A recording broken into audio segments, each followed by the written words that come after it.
Simply hiring a second in command is not enough to skyrocket your growth.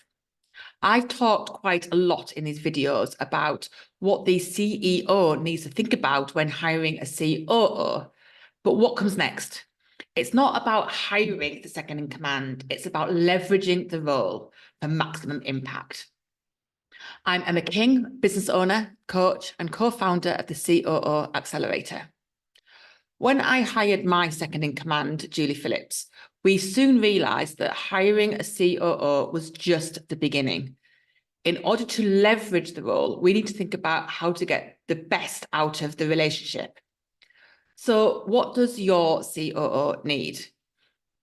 There's so many skills, far too many to mention in one short video, but here's kind of my top skills that I look for when I'm coaching somebody into the role of COO or helping someone find a COO. The first one is leadership skills. Key strategic planning and execution, that's a key part of the role. Analytical thinking and decision-making.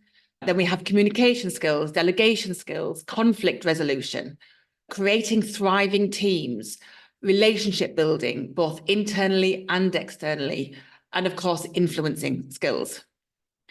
But it's not just the skills, it's also the qualities and the attributes that that person needs. And again, for me, I look for somebody who is adaptable and resilient. Things are constantly changing, and it's important that your COO can get the whole team on board, especially when times are tough. They need to be able to regulate their own emotions, not be emotional expensive.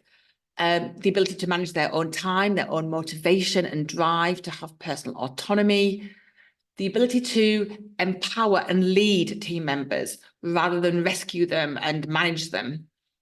Of course, the love of systems and processes is key for the COO. It's definitely not one of my key skills. And perhaps above all else, they need to have integrity.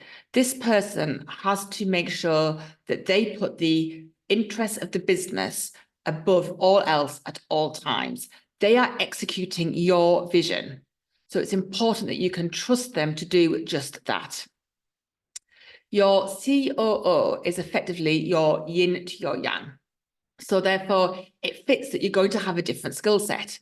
And whilst I know in my business, my style of leadership was very much about coaching and accountability, there's so many skills that the COO requires that I simply didn't have, that didn't make me the best person to teach the skills that were needed. We quickly realised that in order to get the best out of that CEO-COO relationship, it's important that they have their own network of peers, usually outside the organisation, to network with, mastermind with, get support from. In the next video, I'm going to finally introduce you to my COO, Julie, and she's going to share with you what it was like for her in the first 90 days of the job and how that has now led to the launch of the COO Accelerator.